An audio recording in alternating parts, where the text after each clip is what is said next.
In 1814, Dolly Madison famously saved this portrait of the first George W.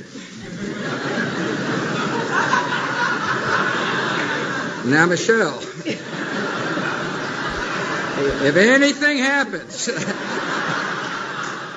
there's your man. There it is, ladies and gentlemen, the Republicrats at work. You know there's no difference between the Republican and Democrat Party. It's all a charade. It's like two-card Monte, only there's no P under either shell. How do you feel about George Bush being on such a friendly level with Barack Obama?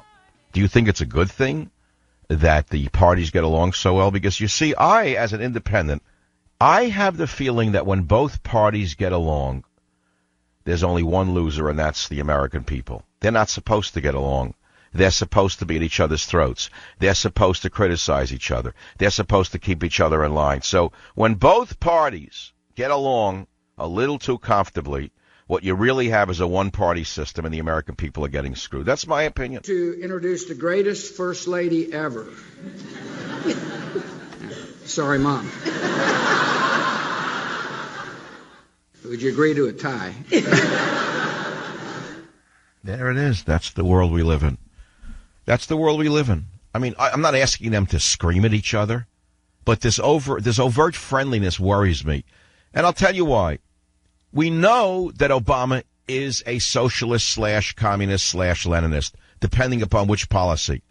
Okay, on every policy level, anyone who has any level of sophistication of politics knows what he is.